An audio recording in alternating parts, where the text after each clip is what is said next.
And we're live. Hey, everybody. Thanks for coming to the Hangout. And thank you for being flexible this week since we're on a different day and at a different time. Instead of coffee this week, I've got miso soup in coffee cup. How festive. So what I'd like to reverse things this week. And what I would like to do is start by hearing from some of you, and then we'll tweak it accordingly. And what I'd like to start with is where you're at in the training, what you're focusing on as a result of the training, and where you are in that process. And I want to open it up to you first, and I want to take the call from there. So where are you at in the training, and what action steps have you been taking as a result of where you are in the training?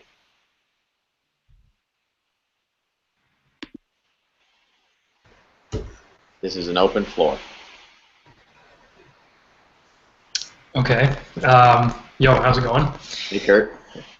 So I have solidified my product. I've got samples coming in hopefully this week. So I narrowed it down to the 3, and then I just decided I'm just going to run with it. I'm going to pick the one that looks best. I've got a site. I do SEO, so I've got an affiliate site in the niche, so I know it a little bit. I know I can sell probably 30 products a month just through the site, so that's a plus. Just trying to get everything sorted from a supplier standpoint before I move into the 4th module here, so I don't get ahead of myself. But that'll come hopefully in a couple of weeks, or a week or 2 weeks when everything's ready, and getting a custom batch made up. This delightful little product. So yeah, real excited. Just waiting now on samples and solidifying the final custom manufactured product. And where are you in the training? What is the module teaching you to do that you're in right now? 3. The 4th one just opened up yesterday or a couple days ago. I haven't jumped into that one yet, but that's more from what I can tell about sort of tweaking or solidifying the actual Amazon listing. Cool. So what I like about your approach so far is that you're going off something that you have a strength in. You already have some knowledge in the market because you have an affiliate site, which is exactly what I did. So you have some assets that are going to help you go up the chart faster. Tell me about the affiliate site, and tell me, are you building a list on that site, or are you just doing reviews, or how is that affiliate site making money? It actually makes money through Amazon affiliates, so I mean it's well suited for this. I would just slap up my link rather than affiliate link, and I am the worst in terms of getting around to building lists. It's like just so bad. I got another business and I'm building a list with, and it's just opened my eyes to the necessity of that. So I was thinking on Friday actually how I can get a list together for this this affiliate site. So that is indeed now on the to-do list, but definitely waited a lot too long. So here's what I would recommend. I would just throw up an opt-in somewhere on the page. It could be a pop-up. It could be in the sidebar. Doesn't matter. And just say we're developing our own blank, and say enter your email address to be notified. Bye, sweetie. Enter your email address to be notified when it goes live, in order to qualify for a free one or a heavy discount or something like that. And then start collecting some leads, and then when launch day comes, you'll have a list ready. I say once you have your samples coming, and actually in kind of the next step, once you hit that point where you're ordered and you're just waiting on inventory to arrive, the next thing you do is ask the question, what can I set up so that I can hit the ground running to be taking sales from day one? Sean and I asked ourselves that question, and it made a big difference for us. So start asking that. Start getting ready to ask that question, because that's going to be your focus after you have your orders ordered. Sweet. Yeah, thanks. I put something up on Reddit the other day to get some answers back on a survey, because there's a scented or unscented version of this product. So I asked these guys, what do you want? So I've got a list of 30 people from now already that are going to be getting a little free sample. Good. Good. Do it with your own audience as well. All right, guys, let's do a couple more. Where are you guys at in the training, and what action steps are you taking as a result?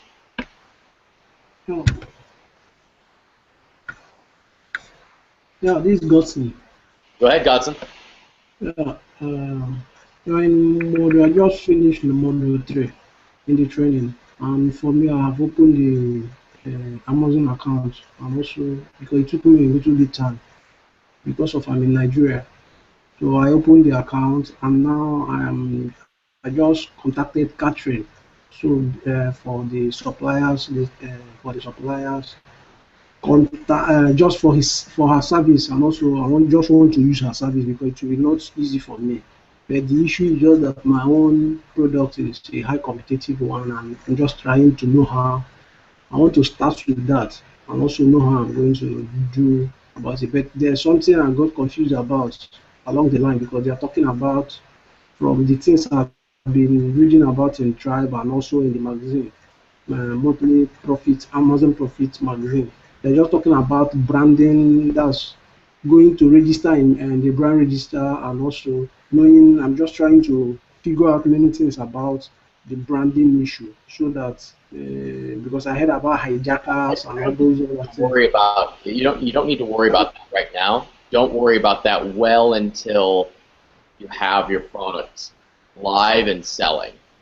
The only thing Okay. you need to be worrying about right now is what product are you selling and are you taking steps to get that product ready. Where we are in the process now, if we haven't narrowed down our products to at least 2 or 3 at the most, we're behind. If we're thinking about anything beyond getting our products ready to be sourced and sending to Amazon, you're distracting yourself. So stuff like brand registry, stuff like even copy, unless you're 2 modules ahead, I wouldn't worry about it right now. So I think you're sweating too much about the details. Okay, okay, that's very fine. It's just that if I want to reduce the workload for me, and I've contacted Catherine. Hi, Catherine. I just want to just use her. I will use her service about the thing so that I will not be running around and want to know other things, so that it will just be easy for me. And Okay. she knows more about how to source products from China, and I love that. It will All right. be more easy for me. Yeah. Good. Are you clear on what products you're going to be sourcing? I'm clear, but it gave me a little bit hard time to just decide the product to start. Or a phone accessories, but I'm still looking at it to a high competitive market.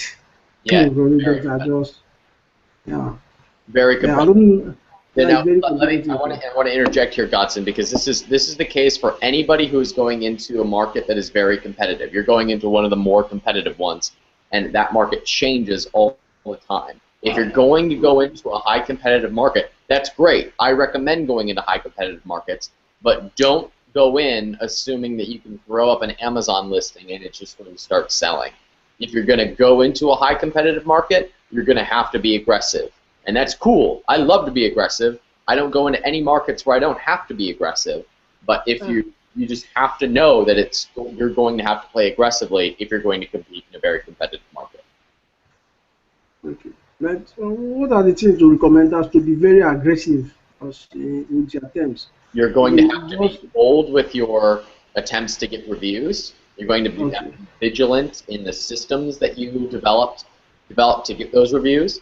You should order more inventory than what would be necessary in a low competitive market, and you're going to have to spike the algorithm more aggressively in order to rank for the keywords that you'll need to in order to get the volume. That's what I mean by aggressive. Okay. But you promised something for us in the tribe. What's that? Yeah, you promised that maybe you're going to, because the first tribe meeting that we held, you are talking about trying to recommend some things for people to, that's the area to, or the niche to just look into. But you didn't talk about it last meeting. Yeah, You're talking about, yeah. I You get say you just you help to just tell people not to call the, not to mention the product, maybe to just say, look at the site to look at, or maybe the imagine niche that somebody can yeah, look at. I gave you 4 last week.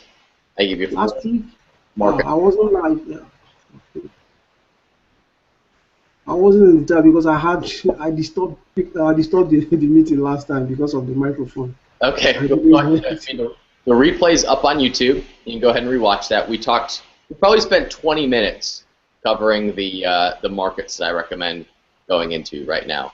I want to keep opening the floor. So let's jump in. Where are you in the training? And what are you accomplishing as a result of where you're at? And if it's okay for me to call out Eric, I'd love to hear where you are in the business acquisition and what you decided to do based on the training in correlation with that acquisition. So yeah, we've made offers, and now we're just waiting for him to get back. So he's got a lot of ego invested in this product, and just this whole upside thing. Like, man, if I only did these 3 things, this could be, you know, $200,000 to $300,000 business. So we put an offer out there, but I've went ahead, did some research on some different products, and contacted a supplier. So that's where I'm at with that. I'm almost all the way through the videos on module 3. And just submitted a couple things to some Fiverr stuff to get some artwork going. Because the supplier that I contacted, I don't know if anybody else is this way, it was just, here's the prices, as soon as you pay us, send us the artwork, and we'll go. So that's where I'm at with that right now. Cool. May I coach you a bit on that negotiation process? Absolutely. Cool. So what I learned a couple of really valuable things when I used to buy and sell websites.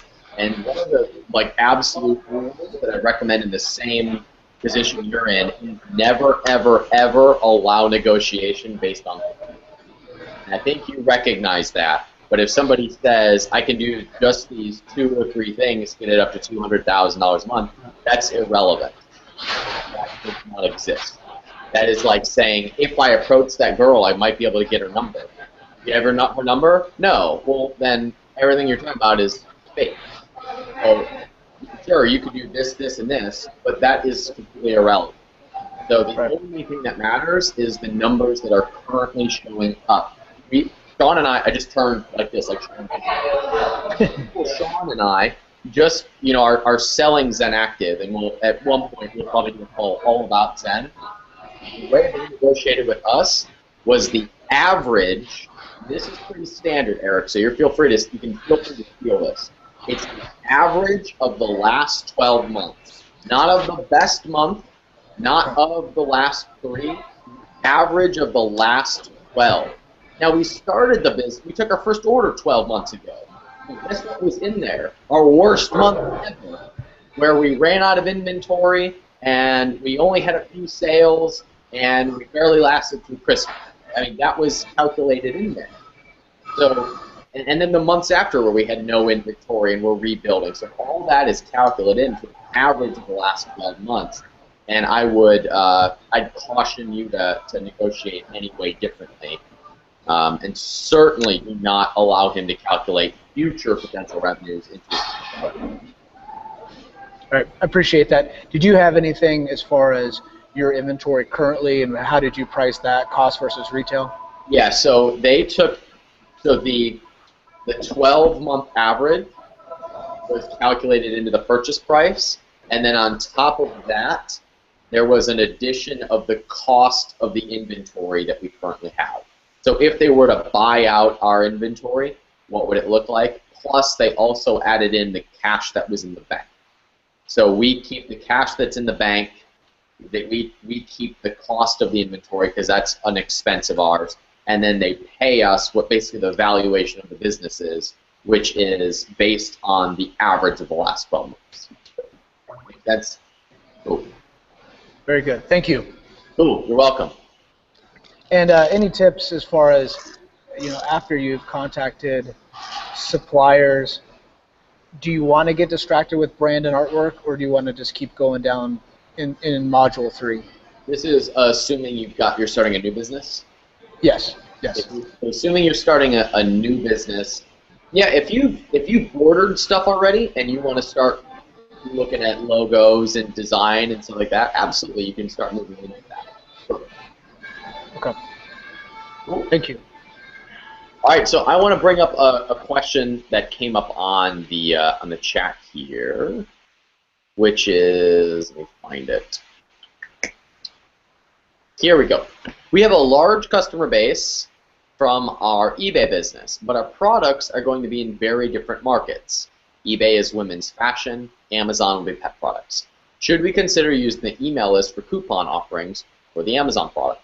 So this is a great question. Since she has a business on eBay and she's building a business on Amazon and they're different, should she use the existing list to promote Amazon products? My answer to this is not going to be what she expects. It's going to be that you should probably consider building your Amazon business in whatever your list is on eBay. If you can build a business in women's fashion, if you've got an asset, by all means you should leverage that asset. So I would actually like to hear your reason for not doing that, but let me address something to the whole tribe for a second.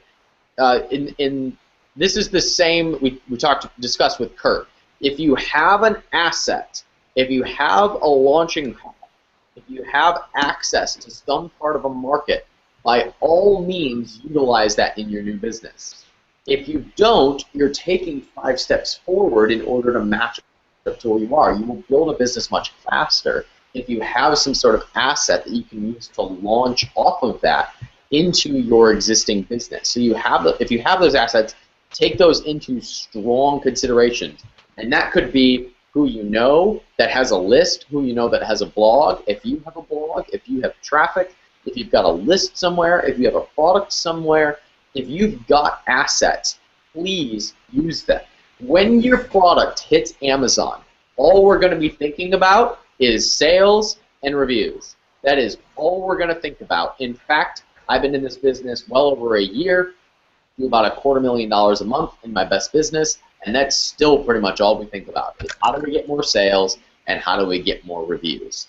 And in order for you to answer that question when you're first starting, you're going to be looking at what are your most immediate tangible assets that you can access to get those initial sales and those reviews. When Invisible Sean and I did this, we did this through building a Facebook page because we had no assets in yoga. So we built the Facebook page, and a lot of people misunderstood that presentation at ASM being that like Facebook was the way to market all products. That's not the case. What we needed was some sort of an asset that we could use to launch our business to get sales and reviews, so we built a Facebook page. For some people, for Kurt, it's going to be he's going to put ads up on his blog. For somebody else, it's going to be I have an existing list that I'm going to mail to. For other people, it's going to be I have traffic to this website. So if you have an asset, go ahead and please leverage that asset. So, Lena, I'd actually be really curious to hear why you decided not to do that, and if possible, I'm going to try and steer you away from that to keep using those.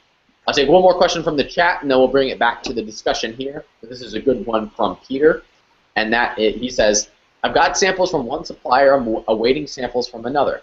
On a custom-made product, might it make sense to go into production on a test basis with both to see who performs best on a final product? Peter, it depends on what it is that you're making. For some things, if you're going to custom make it, then it should be the same no matter who makes it.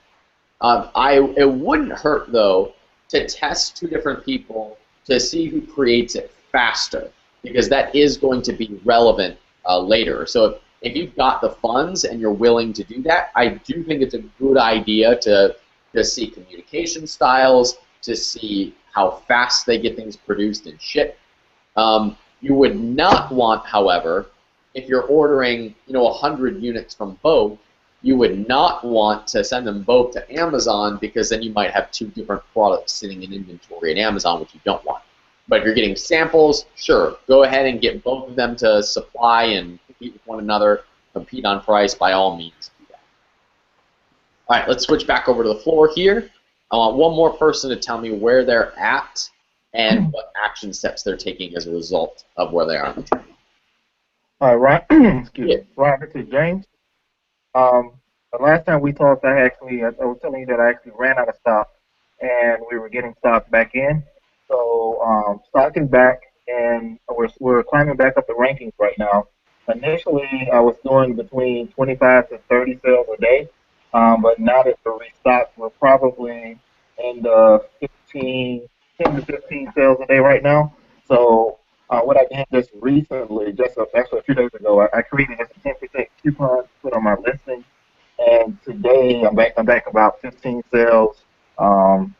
It's still relatively early. I still got about 6 more hours left in the day, so it looks like that may have helped. But I'm probably looking to do probably like one of those zone blasts to see if I can push myself back up the ranking. Most of my rankings have recovered, but again, I still don't understand why I'm not getting the same amount of like unique visitors I used to get. So I guess unique sessions I used to get prior to running out of stock. So trying to figure that out. Okay, so tell me, when did you get your rankings back? All right, so I'm looking at it right now. I ran out of stock on the 26th. My rankings came back about the 10th. So that was probably about 8 days after I got back in stock. So yeah, a little over a week I got majority of my rankings back. So tell me again, did your rankings come back or did your inventory come back on the 10th? No, so I was restocked. My rankings came back on the 10th. I was restocked on the 30th. Got it. Okay, cool. So it could be a variety of things. For some reason, there just tends to be some sort of a momentum shift that happens when you run out of inventory. You run out, you disappear for a while, customers forget about you. Why that is, I never really have been able to figure out, except the market adjusts a little bit pricing-wise. So you're not influencing pricing, and people who have been considering several products for a few days see yours and aren't considering you that would have considered you while you were gone. So I would give it another week before I worried too much. I mean, the important thing is that you're back to where your rankings were. And if in a week you're not back to where you were before you run out of inventory, then we might have to go back to the drawing board and scratch our heads a bit. But overall, it doesn't surprise me that you're down a few units a day, even though your rankings are back to where they were. That doesn't really surprise me. Okay. I mean, and actually, you know what? I just realized a variable that I didn't mention. I have it in bold here. I lost my bestseller. I guess it was a bestseller badge. So I had a bestseller badge in a particular category, and it looks like I've been outsold in that category during the time that I lost my inventory. So that could be part of it. That's not just part of it, James. A bestseller tag will increase rankings by 30 to 50%. Okay. That is. So okay, so I'm number 2. So yeah, so I lost that badge. So I'm number 2 in that category now. So I'm assuming maybe like some kind of blast or a giveaway will probably kick me over the top. 100%. So kick yourself over the top, get that badge back, and your sales will be back faster than you can say Yugoslavia.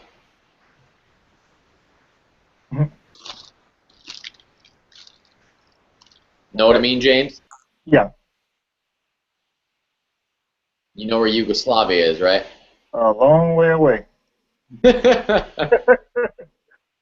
I'm sorry, Doug's not here. Wore the black hoodie again. Or Doug. So this is my public calling out of Doug. You're getting less and less scary the more hangouts that you miss and don't bring your hoodie. I'm officially the scariest guy on Hangout 2 weeks in a row without you here, Doug. All right, so where I want to take things, at least for a couple minutes, is I spent the last 3 days with one of my mentors, which is why we rescheduled this call in the first place. And we talked about a lot of things, mostly mindset related. A lot, you know, what's interesting, here's a writer downer, folks. The millionaires and multimillionaires that I hang out with, and I'm at that level now, but when I was not at that level, but did hang out with those people, what I noticed was that millionaires and multimillionaires did not worry so much about tactics. Millionaires and multimillionaires didn't spend their time talking business strategy all that much. And today, we talk about strategy probably a lot less now that I'm at the multi-million-dollar level. What millionaires and multimillionaires spend their time talking about and thinking about and reading about isn't so much business tactics as much as it is mindset. And that sounds so cliche, And when I was not at this level, I would be like, that's bullshit. Just give me the fucking tactics. Like I just want the thing that is gonna put money in my bank account. And the fact of the matter is that now that I'm here, I realize that that's the case. That the tactics. I used to have this idea that there were tactics that were like being kept from me, or that there was some sort of secret that people weren't sharing, and that's not the case. So there's a lot of when the desire is there, like give me the frickin' tactic. Chances are you already know them. You probably know just as much as the people who are doing millions of dollars. The difference is the way that the people at the top think. And 3 years ago, I would have been like, Ryan bought into the stupid philosophy. But like, no, I just found out that it's actually the case that millionaires and multimillionaires focus more on what's between their ears than they do about the specific tactics. And here is perfect proof of that. The biggest difference that I have found in hiring people isn't so much what they know how to do as much it is their mindset about how to do it. So when I go to hire someone, and this is how I know it's true. When I'm hiring someone now, I could have someone who knows how to do all of the things but has the wrong mindset about it. They're not a fit for my company. But somebody else with slightly inferior skills but the right mindset will be a much, much better hire for my company. The most important of that being, does this person focus more on contributing to the company, providing value for the company, or does this person think more about what I'm going to get out of this opportunity? If it is what I can get out of this opportunity, they are not a fit for this company. And the reason for that is because value is unlimited. You can make a case for, like if you ever hear the case that people make from like a scarcity mindset that there's a limited number of dollars. You could make an argument that there's a limited number of dollars, but you cannot make the argument that there's a limited number of value, that there's a limited number of wealth. That does not exist. There is unlimited wealth. There is unlimited value, even if material dollars are limited. Now, I don't know if that's the case. I don't know if there's a fixed number of dollars. I have no way to know that. But I do know that there's no limit to value. Because if I trade you something and I value whatever I got more than what I gave you, and you value whatever you got more than what you gave me, then both of us benefited, and it's not a zero-sum game. We have both benefited. We have created value, and that is what we do as entrepreneurs. And I bring all this up to say that I spent so many years of my life thinking, what tactic is going to give me the most stuff? What is going to give me the most so that I can have whatever it is that I want? And I never, ever, ever saw the success and the results that I wanted. The minute it switched to, you know, I don't really need any of this, and I'm just going to give as much as possible, the minute that changed, I had more than I ever knew that I could have, and faster than I knew I could have it. That was a mindset shift. Now, I can tell you that.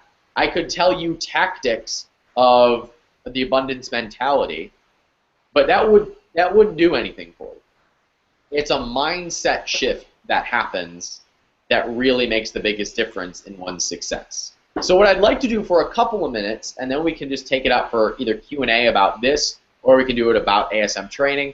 But what my mind has been on has been the last 3 days, and working with one of my mentors who specializes in just helping adjust people's mindset. So I just wrote a couple of notes down that I wanted to share with you guys, and they're in no particular order except the chronological order of how they happened.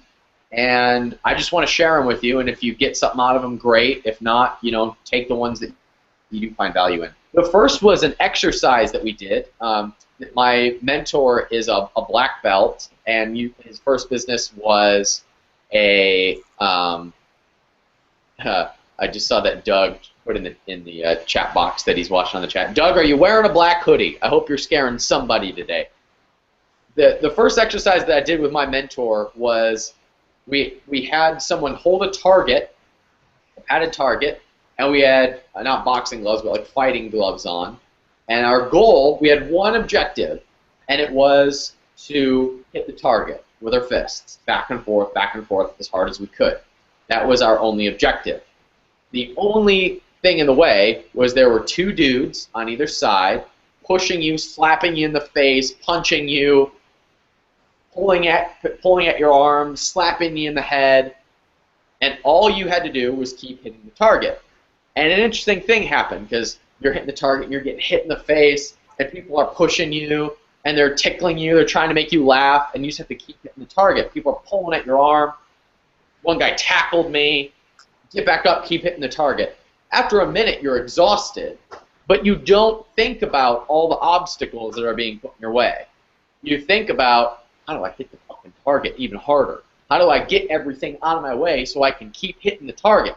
And that is the only thing that you think about. You don't, when you are completely focused on that target, you don't think about what's hitting you in the face and what's punching you in the eye and what's trying to make you laugh. You just keep hitting the target, At one point, a guy grabbed my arm, was like pulling me away, and I couldn't get my arm away from him, so I just kept hitting the target with one arm. I didn't even think about how do I get my arm back. I'm just hitting the target with my other arm. And we just went until we were absolutely exhausted. I'm actually still incredibly sore. Last night I went to sneeze and I couldn't sneeze because I was so sore. My chest, my back went, huh! I couldn't go chew because I was so sore. But I tell you this story to help you hone in on the idea that we all have a target. And there's two types of people, two types of entrepreneurs. There are those who look at the objective, what is the word? Objects, the things that get in your way of hitting the target, and they go, man, that really hurt. I think I just want to pause this, because these things really, really hurt, and I'm tired of getting hit in the face. And then there are people who are like, I don't even feel this, because all I see is the target, and if somebody's gotten with me with one arm, I'm just going to keep hitting the target with the other arm. And it's time to decide now what type of person that you are, because this is the point in the game. This is the point in the game where you have to start taking real risk.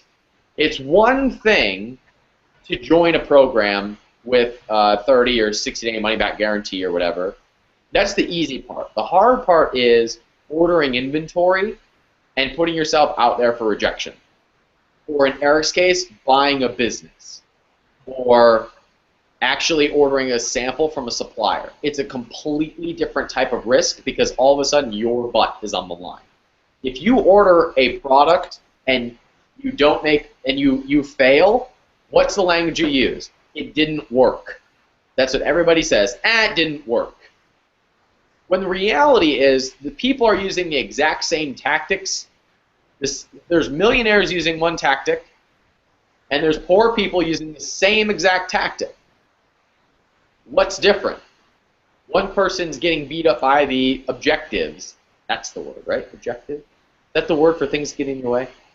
And some people, all they do is focus in on the target.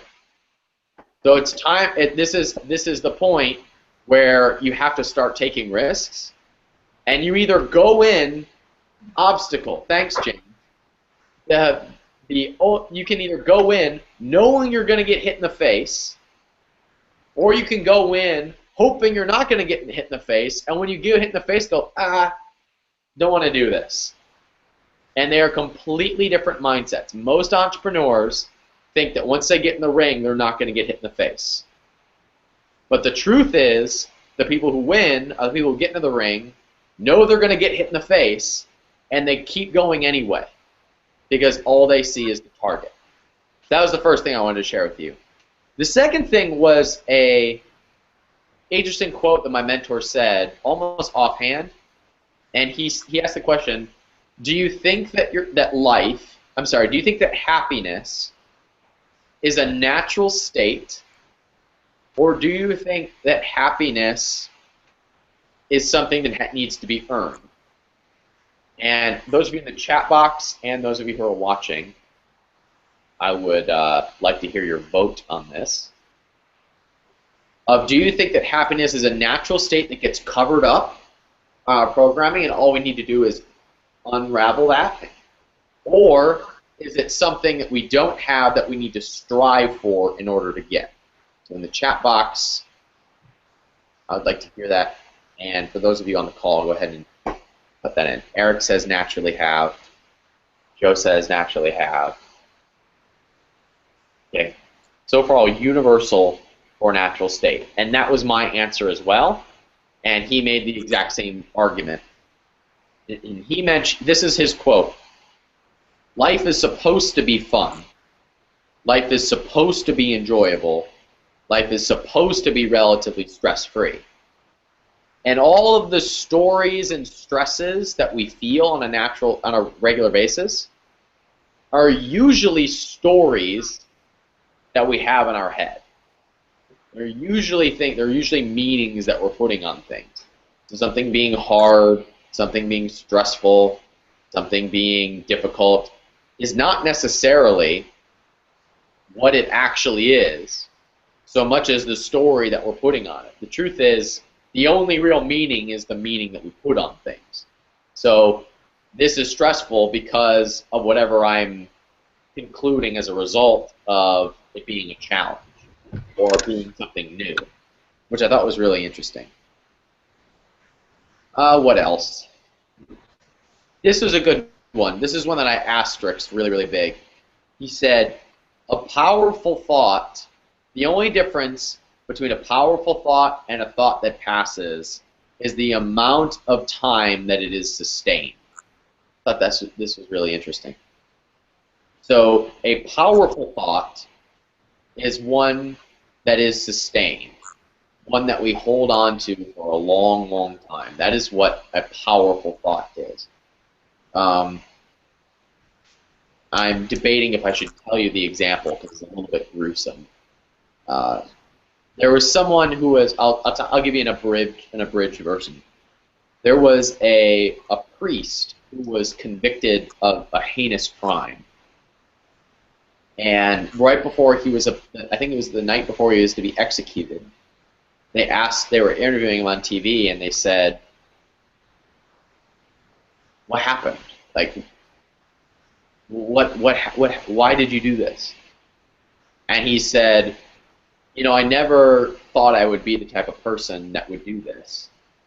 But one day I had the thought, and I thought, I wonder what that would be like."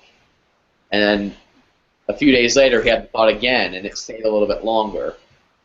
And then a few weeks went by, and a thought became curiosity, and curiosity became a plan became an action became a habit. And so he was busted for serial crimes because of sustained energy on a thought. Now that's a gruesome example for effect. And when he told it, it was more gruesome than that. But the idea is a powerful thought is one that is sustained. And we can give energy to any of our thoughts. We can give energy to the thought of Wynn knows who I was hanging out with this weekend. We can give energy to any of those thoughts. We can give energy to the thoughts that empower us or the thoughts that disempower us, and it's our choice which of those we decide to give energy to. So that was an interesting thing for me to kind of dwell on, of what thoughts am I feeding and which am I starving. There's no one telling you, like, if some of you are sitting there thinking, I'm going to fail in this business. I know exactly what's going to happen. This is going to happen. This is going to happen, and this is going to happen. I just know it now. Well, that's not real. You're just feeding you're just feeding the thought. It hasn't happened yet. So if neither one has happened, why not feed the thought that you're going to be a multimillionaire in this business and that you're going to live in your dream house and do whatever the heck you want. If both options are in front of you and neither one of them are real right now, if a powerful thought is one that is fed, why not just feed the one that you want? I heard the quote once that worry is asking the universe for what you don't want, because you're just consistently feeding the thought of what you don't want to happen. Why not just not give energy to the thought and give energy to the thoughts that you do want to have? Why not? What are you losing by doing that? And what is it costing you to just continually feed negative thoughts? I thought that was really interesting. What else? This was interesting. This was an interesting post that I wrote down that will influence your copy when you go to write your listing or when you go to be in any business, selling anything in your business, was people do not care how good your thing is. What they care is how much you clearly understand the end result that they want. The connection between quality and how much money you make is only in your head. Now there is a asterisk here. That was me drawing an asterisk. And my mentor, Jesse, said, you have a black and white differentiator between if something is good enough or not. Will something produce a certain result or not? Is the yoga mat good enough or not? Is the yoga mat environmentally friendly or not? And that is very black and white. The rest is not. So the amount of money you make is not. And after a certain point, there is a diminishing return. Actually, we would even say no connection between the quality and how much money you make as a result. Now, this is not to say your product can be crappy and you'll have a great business. Quite the opposite. It is, product is not good enough here, and then we cross over to where it is now good enough, and that's all we need to worry about, is good enough. And our income is of no relevance, is of no correlation once the product is at its good enough. Now, this isn't to say you should not worry about product quality. This is not to say that you don't need to continually innovate your products. Quite the opposite. What I'm saying is so many people spend their time polishing a golden turd, as I once heard it called. They keep polishing and polishing and polishing and polishing and polishing, and just saying, it's not good enough yet. It's not good enough yet. Instead of putting it into the marketplace and getting feedback and starting to market the product that is good. And the thing that's interesting here is that the people don't care so much about how good your thing is. So if we did something brand new to our yoga mat that we thought was awesome but had no relevance in the marketplace, people don't care. What they do care about is the correlation between what your product does and the end outcome that they want. So while you're writing your copy, while you are developing your product, think less about how can I make my product just absolutely awesome versus what changes produce the most impact for the end result of what my consumer wants. And in your copy, highlight the end result that the consumer wants, not what your product does. That is a real key difference between bad copy and really, really good copy. I think the last thing I want to bring up was the number one investment that you can make as an entrepreneur, which is in yourself. And you know, this is why it was impactful for me. I love investing. I own single-family homes. I own dividend-paying stock. I invest privately in businesses. I like Shark Tank. I love investing. In fact, I started my internet business so that I could invest. So the thing that I I like the most as far as making money is investing. And I've been thinking a lot about what is the next big investment that I make. And the truth is, the best ROI from your business comes from the investment you make in yourself, the people you hang around, the things that you learn. It's not so that your biggest ROI is not so much in the next hot tech stock, as much as it is in developing a skill that will make you millions of dollars over your career. So some of you are learning a skill right now about how to put products on Amazon and sell them, that even if your business is only modestly successful, is something you could take and leverage to other businesses who want to give you equity, to other businesses who need help sourcing products.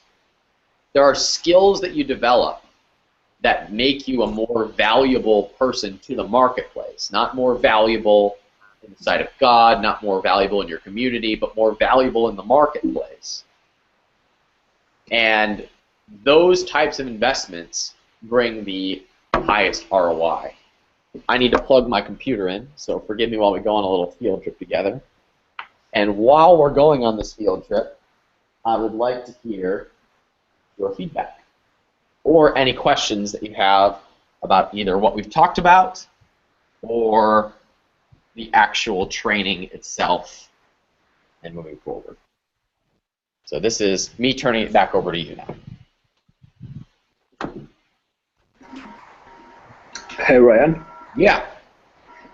Yeah, I don't know if you remember the last question I asked on the last call. You'll have to remind me. Yeah, I asked about shipping directly from China to FBA, and I just pulled out at the last moment because I didn't know if Amazon would accept to pay the customs or, you know. So I searched the issue and I found several solutions for this. The first one was two options, either to set up F-class mail and FBA inspection. But I was wondering, it's a good thing to do to have your shipment inspected before you ship it to FBA. But in the future, I mean, when you have to fulfill, I mean, when you're out of stock and you need several thousand units, like in the next 2 days, it's gonna make a difference if it's directly shipped to FBA or a first visit, you know. So I was wondering, I just contacted DHL in my country to set up global forwarding, but I read on the forum of ASM that you should set up global forwarding in the US. So I was wondering what your thoughts on this. Yeah, so if you want to get your inventory in 2 days, you're going to need a teleporter. You can get one from the same manufacturer that made one for Star Trek. I think Beam Me Up Scotty Inc. is a good one that make teleporters. But the traditional process for transporting from China over to FBA is China will send it to your shipping company. Shipping company will put it on a boat over to the U.S. Or there actually might, for some manufacturers, they might have their own shipping, but they'll shipping it over to Vancouver, U.S. or whatever the port is. And then you have a freight forwarding company that you have a freight forwarding company take it from there straight to Amazon's warehouse. Now, the actual freight forwarding company, to be honest with you, I'll have to have Sean post that in the forum. I think we have several threads about that topic, but it's a freight forwarding company, and I think DHL is one of those that will take it from the port and zip it over to Amazon's inventory, or Amazon's warehouse. Does that make sense, Pierre? Yes, but you're talking about shipment by boat, right? Correct. Oh, you're talking about via air? Yeah, yeah. So this I actually have no idea about because I'm jealous of those who can get by air. Anybody else on the call have an idea? Catherine, do you know? Oh yeah. Okay. Well, then go ahead. Actually, sending the inventory from China via DHL, it's much simpler than you think of. And the only thing that you need to prepare is make sure you find the shipping agent that can handle everything for you. In my case, and also helping other people, would be your manufacturer probably already have the shipping agents, which give you good prices and good services, and all will be set up, and then you just get your product, and they take care of everything, and the DHL and the factory itself will send your orders to the ports of China, where the DHL will pick up and then send directly to Amazon warehouse. Of course, you have to prepare your shipping label beforehand so that everything will be, stick to the carton box, so that Amazon warehouse will recognize the carton box. And all the way through, whether there were custom duties or not, it should be taken care of. Because THL take care of all those things better than anyone else, as far as my experience. Pierre, does that help? Yeah. Yeah, yes, it helps. Very thanks, Catherine. But the thing is, for the first shipment, I had it sent to someone in the US, and hopefully there was no customs because the order was, I think it was below $300. But the thing is, my question is, how can should I set up with a DHL agent in China? Oh, actually, or in the US or in France? You send somewhere before the Amazon warehouse. What's the purpose of doing that? If you have your product you satisfied, then directly to Amazon warehouse would be the best one. If you send somewhere between, then it's different thing. Then someone has to send it to Amazon warehouse.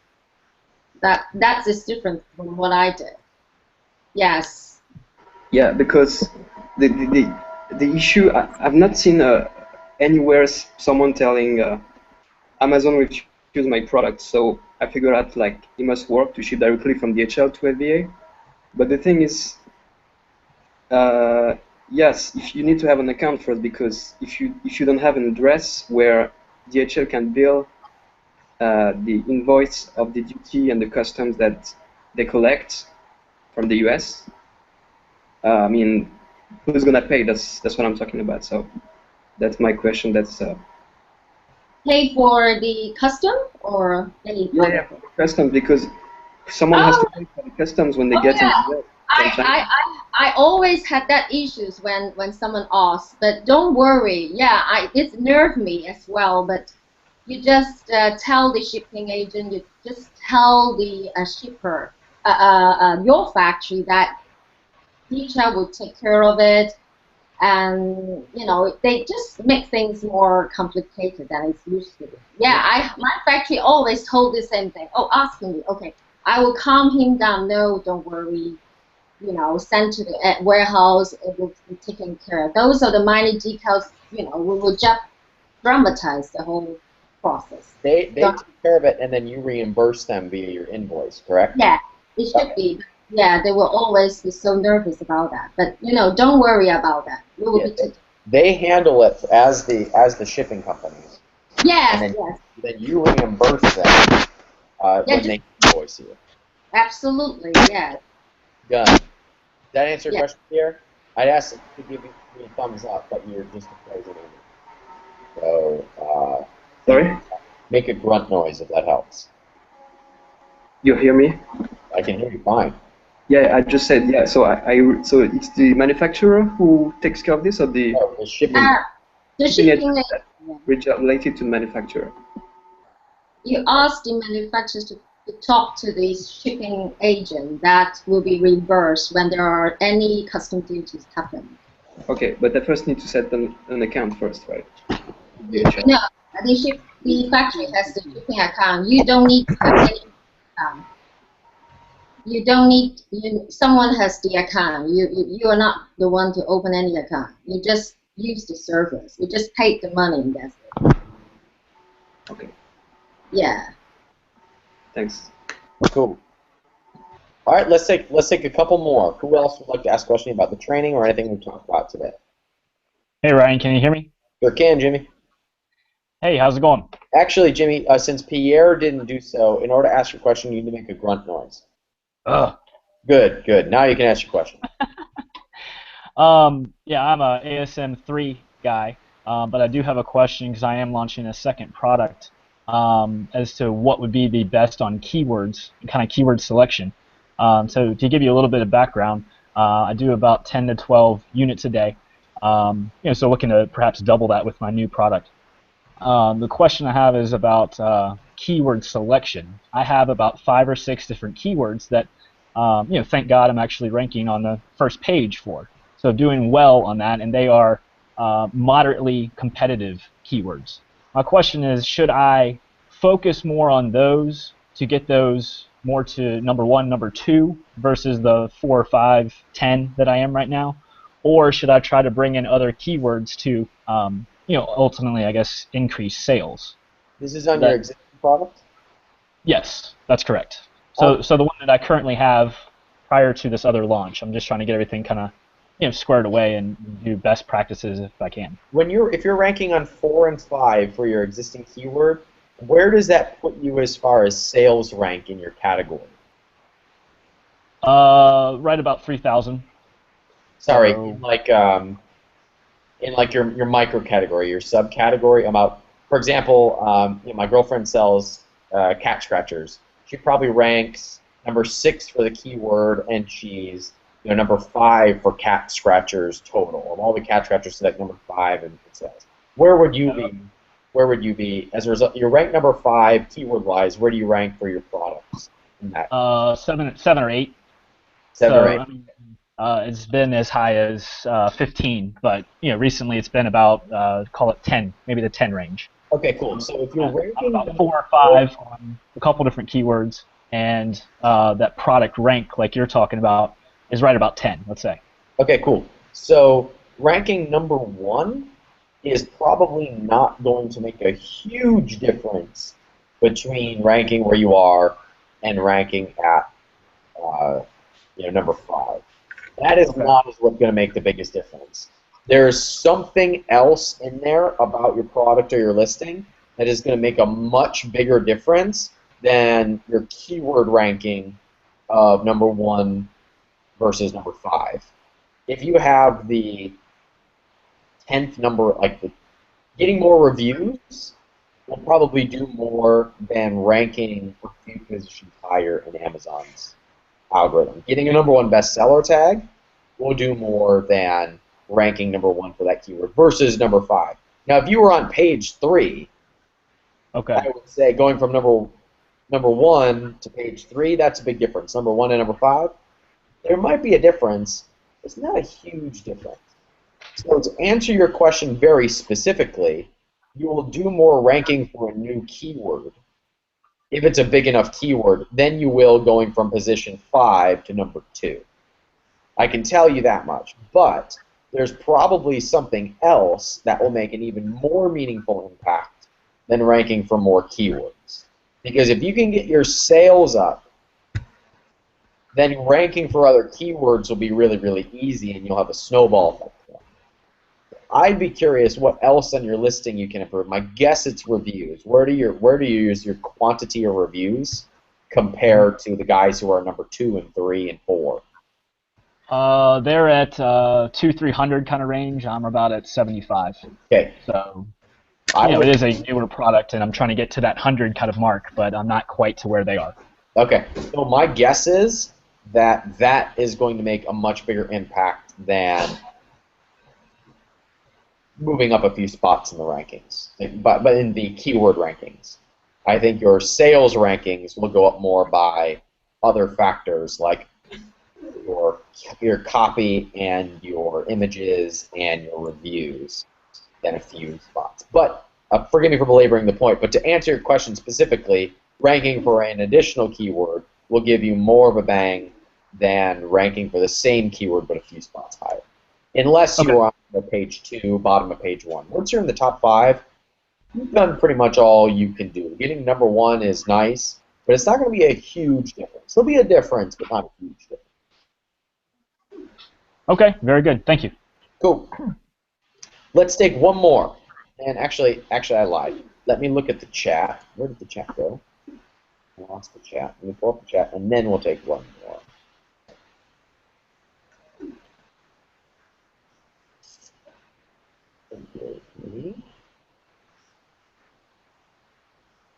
There we go. There's a question about calling my customers. I've answered this question 1,000 times, so I'm not going to answer it today. I'm very, very specific in my post about the Amazon launch process. I give my script away there. Here's a good question. Do you recommend using the ASM email tool or incorporating one of the others? Do I use Feedback Genius, Feedback 5, Wave Review? I actually have never heard of Wave Review. We handle most of our stuff internally, but we do use Feedback 5 and have good success with it. Feedback Fanatic, I've not heard a lot of good things about. Feedback Genius we have used with some success. So any one of those tools will work just fine, but the majority of your reviews tend to come from internal practices, following up with your customers, specifically yourself. All right. Doug says, Ryan, can you explain a little about Amazon PPC and Facebook PPC? The only thing you need to know for your first launch of your product, when you get your product in-house, is spend aggressively on your Amazon PPC and do a launch. We've documented how to do a launch 100 different times, but spend aggressively on your Amazon PPC as much as you're comfortable spending without going into the red. And if you're not comfortable going to the red, if you're comfortable going into the red, by all means do so. Master Joe does that and is really successful at it because he's got the patience to burn through capital that way. But there's no real trick to Amazon PPC except have your conversions in place and spend as much as you're comfortable. Let's take one more question from those of you who are on the Hangout directly, and then we'll call it a night.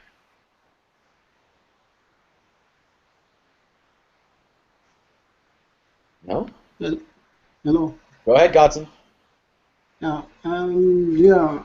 Like I say, I'm in the SME 4. I just joined the issue. I'm still in the product level. So what I want to know, if, like you said, in the high competitive niche, and if I can still go on with it, or just if I can still look onto other things now, since I'm still in this side now. So that's what I'm still thinking about. But I like the products, maybe the phone, accessories, high competitive market. So what I'm still asking, if being in the tribe will still say go ahead, there's no problem about that, or I can still look onto other things. So that's just the only problem, because with the service or some things I'm just like other things I've learned or in the tribe, I'll take the post that is being done every day in the tribe. So are you asking if you should go into the high competitive market or not? No, yeah, if I can still continue to go, that's to look into or to just select, because I have selected the products in the high competitive market. What I'm just asking, if I can still go on with that. Okay, so if you're asking if you should go into the market or not, iPhone cases and it's cell phone accessories, correct? Yes. All right, so that's a market I tend to steer people away from, just because it is you have to be more aggressive than most.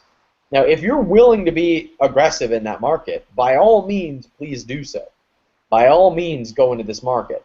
But that specifically is a market that I tend to steer people away from, just like I would steer people away from Garcinia Cambogia, just because of the sheer amount of aggressiveness that you need to have going into that market. And there's diminishing returns. So if we look at the trends, right, just like we did last week, iPhone 6 case is going to be hot, if you will, for another 8 months until iPhone 6Z comes out, and then there's going to be a different case for it, and you're going to have to order new inventory from it. So if you're okay with that, totally cool, go into that market and be aggressive in it. But if you're a solo person going in by yourself, then I would hesitate to recommend it to you. And there's a knock at my door, and I think it's Sean Coyne. I might want to say hi to everybody. So does that answer? I know that's not like yes, go into this market, Godson, or no, go into it. It's up to how aggressive you want to be, but it tends to be one market that I steer people away from. Okay. That is cool. And it is our neighborhood-friendly Sean Coyne. Hey, buddy. Hi. Hi, Sean. That's perfect timing. So Hey, with Sean. our neighborhood-friendly Sean Coyne arriving, we will call it a day. I'm trying to keep it on Sean's face, and he keeps moving. So thanks for coming, everybody. Everybody on the chat, wave to your neighborhood-friendly Sean Coyne. And guys, just so you know, we go back to our normal time next week. So thanks for being flexible with this one, and we will see you next week. Thanks, everybody. Thank you. Thank you.